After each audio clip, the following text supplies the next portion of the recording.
Hello, and welcome to the Say Yes to Holiness podcast. I'm Christina Simmons, your host, and today I am joined by a very special guest. I've had the opportunity to get to know her personally and work with her with a couple of things that we'll be talking about today. But Cynthia Psencik, welcome to the show. Thank you so much, Christina, for having me. Oh, it's such a joy. I love being able to connect with anyone from the Given Institute, and I've gotten to work with you because I'm serving as a mentor, within the Given Institute, and you're kind of, my own mentor and boss within the Given program. So it's been a great joy to come to know you.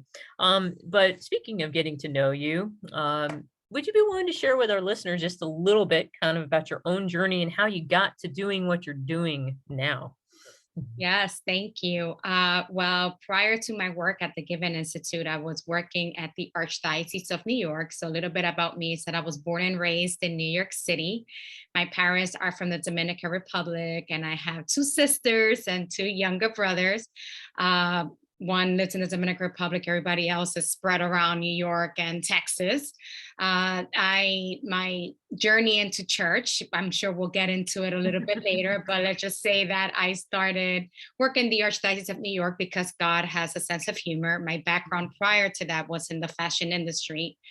Lo and behold, I'm working in the Archdiocese of New York, and from one position towards my last position there before I joined the Given Institute, I was the director for the Office of Youth Ministry for 5 years.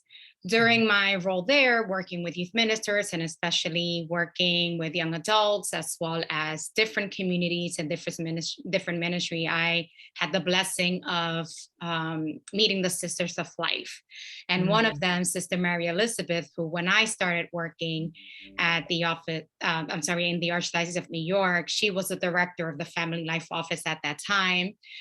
During the second time that they were having a forum for the Given Institute, invited me to be a mentor.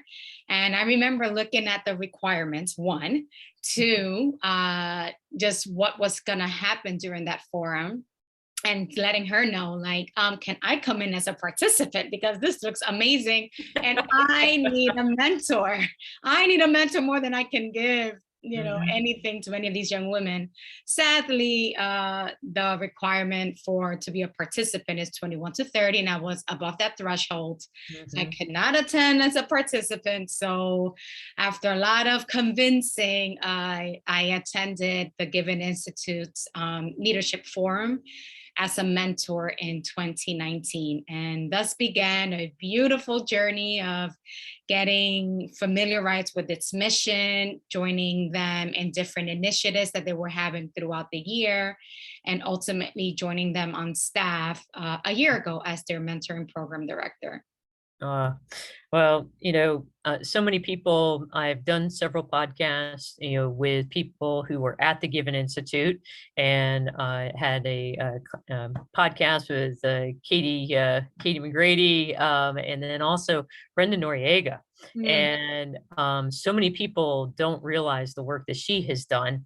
And, your path is a little similar, just in the sense of working with the young church, and really being on the front lines of what is going on.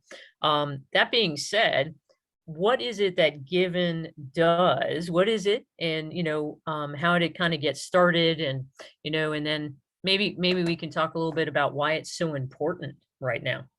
Yes, absolutely. So the Given Institute actually, while it was incorporated in 2018, it began in 2015 when a national philanthropic organization actually extended a grant to the Council of Major Superiors of Women Religious, long name, so they're known as the CMSWR. And this grant was given to them for any programming of their choosing. So in their wisdom, we call them our founding mothers. They decided to use the funds to develop this unique leadership and faith formation program for young adult Catholic women. And thus began the 2016 Catholic Young Women's Leadership Forum. That was the initial forum that happened at CUA, Catholic University University of America in DC, and which was attended by 300 young adult Catholic women.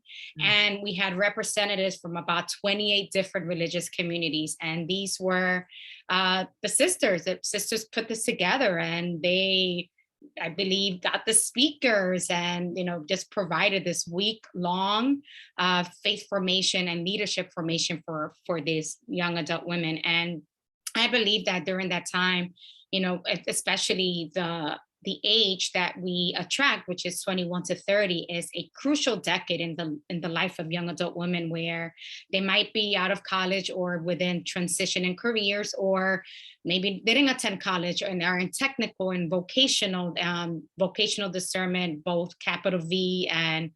lowercase v, meaning like, what am I doing with my life? I know I was, and I wish I'd had this in my Right. 20s. I would have probably avoided a lot of pitfalls. But we believe that at the Given Institute, we are walking and journeying and providing accompaniment to these Mm. young women during a crucial time in their life, where they're just needing someone to speak with, someone to help them, hold them accountable, but also ultimately to answer some of their deep questions, or at least be there as they're finding the answers to their deep questions.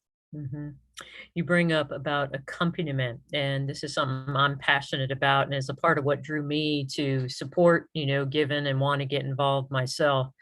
But how is it that you see accompaniment, particularly during that critical decade, as you just said, being the difference maker? So many people say, oh, do this program or that program, but the Given forum and its formation is different because of accompaniment. So, how is it that you think that this is, playing itself out in the lives of the young women? Mm. Yeah, so that's actually one of the blessings of this work, and one of the reasons why I started in this role is the reason that many come to our through our doors or through our applications. And one of the things that it brings me great joy is when I read some of the applications of the mentors that come into our program. And interesting enough, the name of the program is called The Arts of Accompaniment. We believe it is an art, because one thing Mhm. is to just share with someone, but the another thing is to actually journey with. Accompaniment is you're journeying with this person. We're not just standing there idly. We're actually journeying with this person in their questions, and in their searching and their seeking. Mhm. And one of the things that I read time and time again, and or that I've read time and time again through these applications, where I wish I had mentorship when I was younger. Mhm. A lot of the mentors come saying, because if I did, there is just such a gift when you have someone.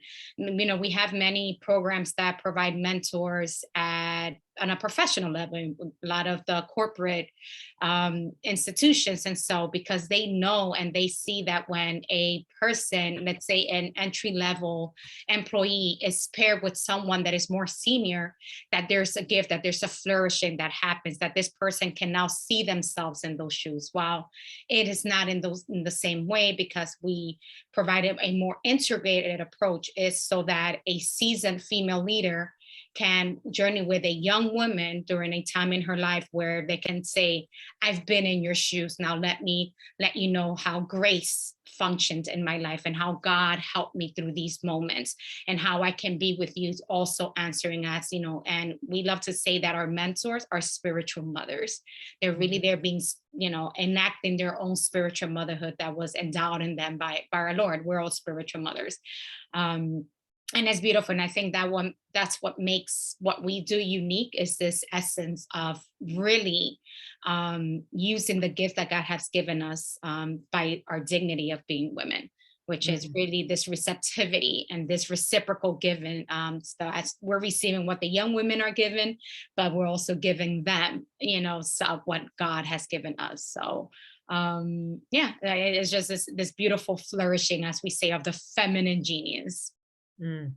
That is absolutely a beautiful phrase that I love. Flourishing of the feminine genius. I am a huge uh, John Paul II fan. His writings literally transformed my life. And it was in the rootedness of the feminine genius. And that phrase is tossed around a lot. And a lot of people are like, oh, what does that mean? That just so that you can feel better about yourself because you're, a woman. And it's no, I mean, I honestly could say that there's a masculine genius as well. But one of the things that I think Given does so beautifully is that even though it's quote a feminine genius, there's a feminine focus. The reality is that it's holistically focused. And that was something that at the forum was, for me personally, was one of the most inspiring and encouraging activities I've done in a long time. But it was because it was holistically focused. Um, and that is rooted in John Paul II of, being attentive to the whole person. And, so could you give us a little bit of a sense of kind of how you guys go and look at structuring the forum or how the forum happens so that you really can focus on the whole person? And it's not just about being a woman, but it's about being a whole person.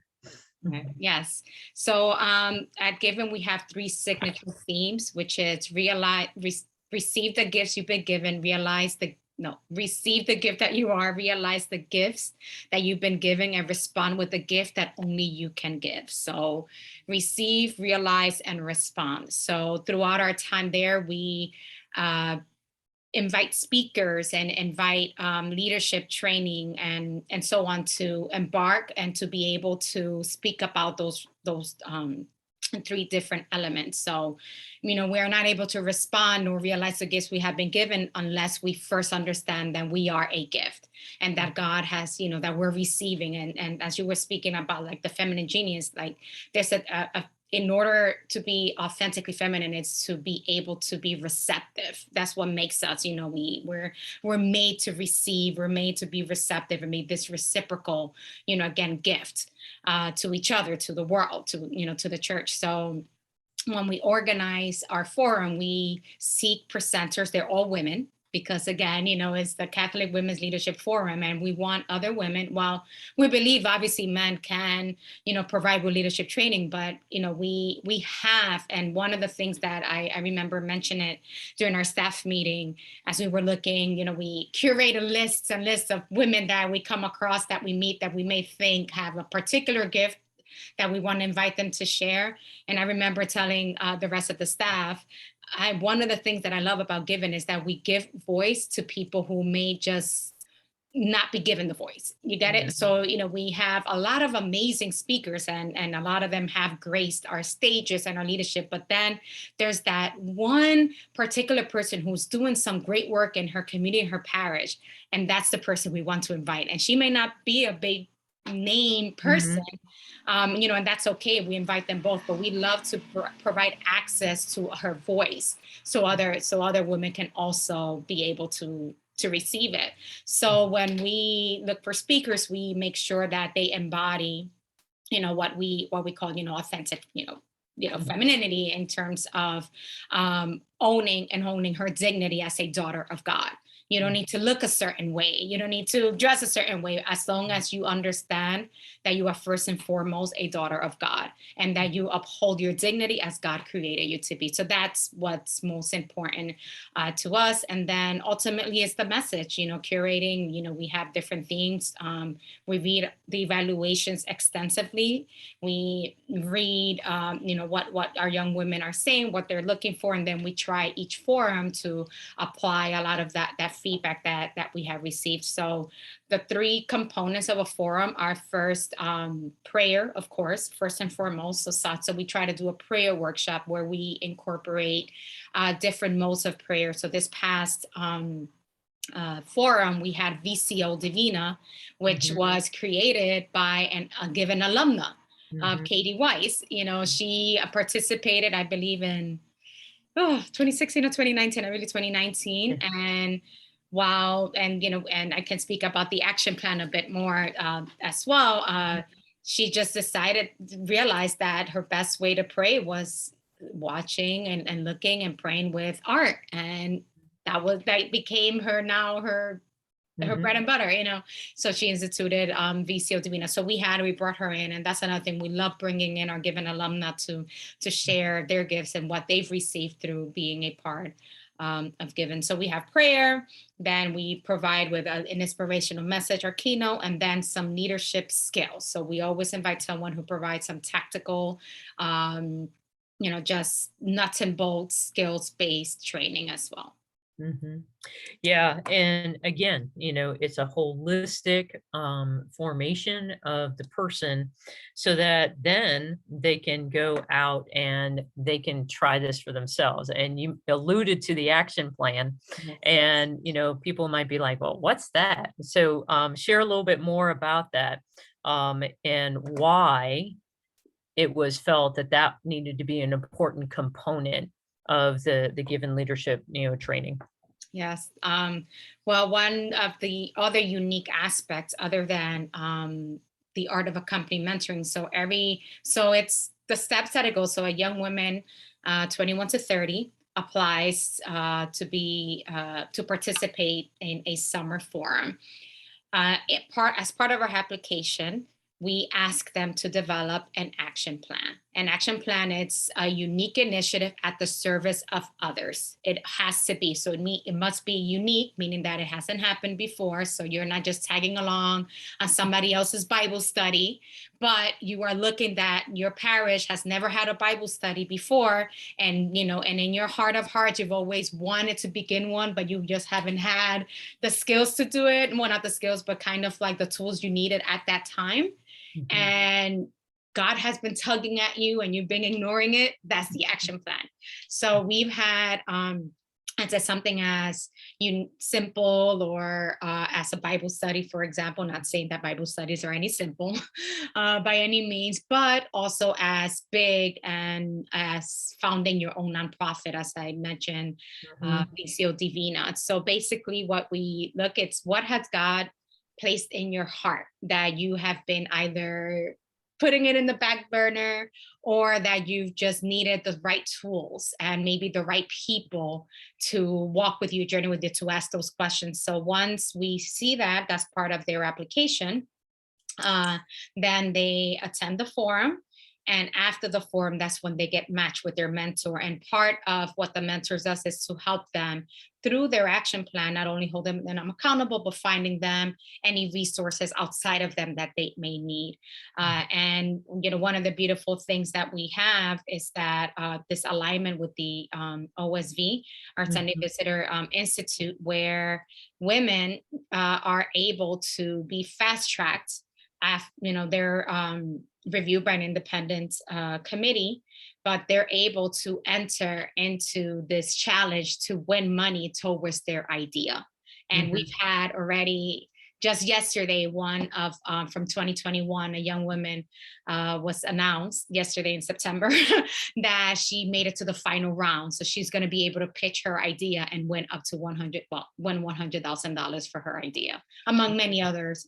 But Right. yeah, but it's just, that's one of the things that we're funneling all of these women. Again, women are using and their own feminine gifts and their feminine genius to really show the world what God has placed in their heart. So that's part of again the application, and it can be daunting, but once the young women are understand that is not anything grandiose, but is really answering a question. And this is in the wisdom of our founding mothers, as we say, they didn't want this to just be another conference where they come, receive content, go, and they don't Right. use it, or maybe they'll put it on their shelf and come back to it. They didn't want it to be another like retreat style. They really wanted something where women are creating and are being actionable about what they receive. Mm. So we kept on with that mission. Well, I would actually argue and say that that's what all of our ministry needs to be about. Even a retreat needs to be about what is it that people are taking with them that they can apply and integrate into their daily life. Because if we've encountered Christ in a profound way, but yet it doesn't change anything in our day to day living, what was the point? Mhm. So it's kind of like, in that instance, you're taking it, taking your treasure and going and burying it in the field. And that's not a good thing, as we know. Um, just a little bit of a pivot, kind of a little bit more about your own journey, but what have you found to be most challenging or, rewarding in your role, as part of, especially being the given, mentor, program director? Yes.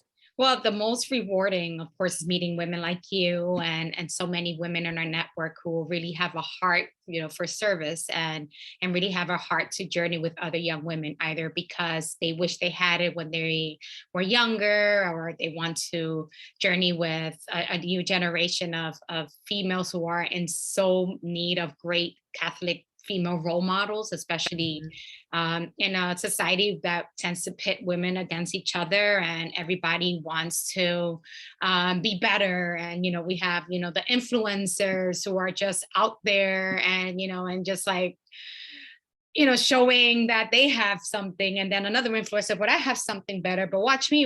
And it's just all like, we live in a society where everything's like, watch me, watch me, watch me. And here are these women saying, no, I want to give you more, like, no, it's about you. It's about you. So I think that's been one of the most rewarding thing, is it's just being able to meet so many amazing women with such great stories, and to be able to witness what God is doing in their lives. It's inspiring to me, especially when I go through my own corners of darkness. It's just like, wow, just to know that we have, what God is doing in other people's lives. It's beautiful. And challenging is the same thing, is continuing to find more women like that. One of the Another aspect of our organization is that we invite our mentors across 5 different categories, because that's what we see, some of the women that come from different areas, for example, of work or vocation, the sermon, and so on and so forth. So we have Catholic professionals, secular professional, entrepreneurial, artistic, and care for the human person. So, some of the challenges are also finding women in, let's say, the secular entrepreneurial, areas that, will be willing to also give up their time, because we do get a lot of women who are, entering law school, entering the medical field, and, working in corporate, and to be an authentic Catholic women, no matter where you are, which is what we invite our young women to be, and finding other women, as well, can be a little challenging, but not impossible. Yeah. So, but I just think, I guess what's rewarding is also, the challenging part of it, but it's been more rewarding, I believe, than it has been challenging. The challenging part is having to turn anybody away because we have to invite the mentors based on the amount of women that apply, and of course the capacity, and so on and so forth. So when I have to turn anybody away, it's like, that's a challenging part, but it just goes to show how we're growing, that I every day I get emails from somebody who's interested in learning more about our program. And that's absolutely wonderful, to think about, because that's part of why I wanted to do this podcast, was in order to continue to increase the reach of people who know about it, and really inviting people, not just our 21 to 30-year-olds who are out there, young women, to apply, but then also to get support for Given and what it's doing. And so, be it a mentor, be it financial support, be it whatever it is that you feel called, to be able to support, is so huge. Um, how do you think your work, especially with Given, has been helping you on your journey to become a saint, to respond to your own call to holiness? Well, I believe the mere just being on in this role was my own way of answering yes, to God. During a time in my life where I just felt stuck. Obviously, I loved my work in the Archdiocese of New York, but I was always asking God, okay, is this the right time? Is Mhm. this the right time? Is this the right time? Right. And I've always been, a person who's been open to wherever God God is leading me, but I guess I wasn't expecting it as it happens. And I remember when the job position opened up, being during that time like, Lord, is this time? Is this the time? And it comes into in my inbox, and I read it and I tell my husband, and he's sitting on the other side of the couch, and I'm like, huh, the Even Institute is hiring. And they're like, well, you ask God, he must be answering, you know? So I think, that just led me to remain, more open to the different ways that God is speaking. Again, one of the true gifts is the amount of women that I meet. Mm. And, and even the young adult women that attend the forum, reading through their action plans. I'm like, gosh, Lord, you are doing some amazing things, and that we have a platform, that this is a platform for us to share with the world the beauty and the gifts of these young women. I'm like, gosh, I'm like, what was I doing when I was 21 and 22 and 23? I was Yeah. nowhere near where a lot of these women, and just like their depth of their faith is just completely inspiring. And these are, again, just young adult women, 10 years, 5, 10, years younger than me. And I'm just like, wow, this is beautiful. And that they're allowing themselves to be used by God in such a way. And again, with the mentors as well, the speakers that we meet and we invite, it's just beautiful to, as I said earlier, in a society that tends to pit each other, pit women against each other, or this competitive cattiness that can sometimes be quote unquote synonymous with women culture. Like, no, it's not. It's all a lie. Because we have these beautiful women who are here upholding, each other, and motioning and championing each other. So I think that's just helped me as as a young adult, or an older now, like older younger adult, a young adult, in my own faith journey, but also in my professional development. Uh, it's beautiful to hear. So many times I'll run into people and they'll be like, I really wish I could share, what was going on, or, if I had that encouragement. And what I'm hearing for you is that being a part of the Given mission, and, working with Given has put you in a community of those who are really focused upon Christ and being able to live as true sisters in Christ. Mm. And that is life-giving in itself when we're with like-minded, people who, and that doesn't mean that, we're not going out to the peripheries. It doesn't mean that we're not, open and inclusive, but rather, it's like, hey, come on, I need help with this. And to see the willingness to do that. For you personally, what's been one idea or habit or practice that's been key for you to be able to live out the life that God created you for? I'm definitely attending daily mass. Mm. So I'm one of the blessings of this work is that it's remote. So I get to work from my home office, and it's just been able to have the balance to invest more time in myself. Balance. I totally believe in trying to live as balanced as possible. I don't always Mhm. accomplish it, but it's one of those things that I get to know when there's something not in balance. And this work has allowed me to discover that more and more. And just the opportunity to walk down to the parish that's close to me, and attend mass first thing in the morning has been very centering and helpful in my day. Uh, yeah, to be able to have that grace and that privilege. I totally understand people who their work schedules, they're caring for, family members or their children, and it's not possible. But, for me, I began to attend daily mass, or at least whenever mass was offered, because I'm now in a remote community where it's not offered every single day, and I can't just pop down to another parish to go on the day that it's not here. But that grace, it's now been, oh shoot, 2008, so that's 14 years. Mm. And I can't even begin to describe the grace, not just because I'm there and I'm able to receive Jesus, of course, body, blood, soul, and divinity in the Eucharist, but because I'm able to, I had a former pastor who said this beautifully, which he said, those of you who are here at Daily Mass are in the privileged position to be able to stand here for your brothers and sisters in union with your brothers and sisters, bringing them before Christ. Mm. And, and I was just like, wow, thank you, Lord, for choosing me to be able to do this. And, let me, go as much as I can. But when we understand that privileged place, it does change things, for sure. So a little bit of fun. Do you have a favorite book or movie or TV show? Oh, well, TV shows. As much as like, one of the things trying to create balance is before. So as I mentioned earlier, during the introduction, I grew up in New York City. So in New York City, you take the train, the subway, buses Mhm. everywhere. So when I used to live in the city, it was easier for me to grab a book because I had about, 45 minutes to an hour on a Right. train where I could read, or on Mhm. the bus, or so on and so forth. But then when I started driving everywhere, I kind of lost a little bit of that. And then finding the time in my day where I'm not distracted to just sit down and read.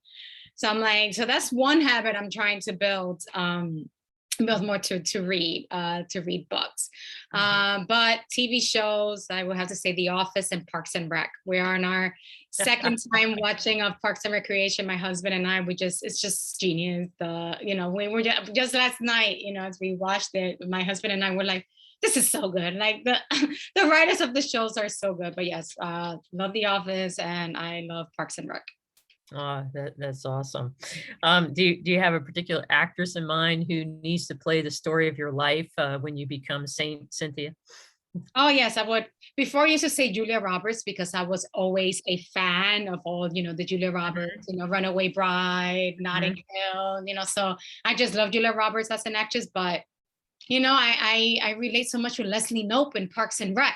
Okay. Amy Poehler, and she's just so witty and fun. And I think she would do a fun spin on my life and character. So Mhm. I'm between Julia Roberts and Amy Poehler. Okay. All right. Awesome. And then kind of as we're closing up, one piece of advice that you would share if you could go back in time with your 18-year-old self, what would you tell them? Oh my gosh. Why wouldn't I? My That's a good Only question. one. Only one. I know. I mean, is just remain open. I think at 18 we're intent on really trying to figure in our life out. And Mhm. no, I mean, there's just so much as every decade it goes. You're like, oh my gosh, okay, now I'm in my 20s, now I'm in my 30s now. At present day, I'm in my 40s. And it's just like at 18, why was I trying to figure my life out then? So I think I was like, have fun, and hope, in a nice and holy way, but like, really take this time to continue to discover who you are, and not take things so seriously. Mhm.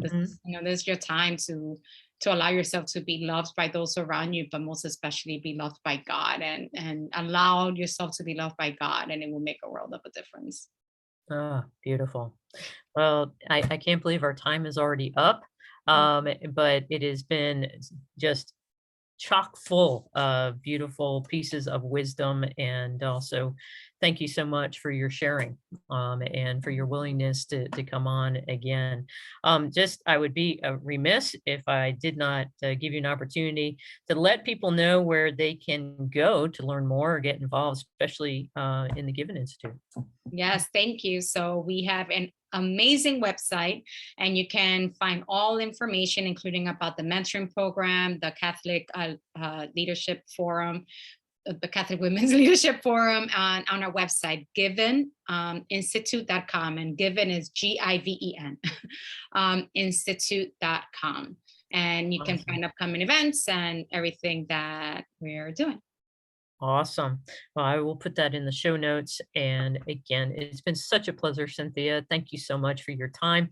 And everybody out there, if you are yearning for something more, then go and check out the Given Institute at giveninstitute.com. I can tell you it will make a difference in your life. So thank you again.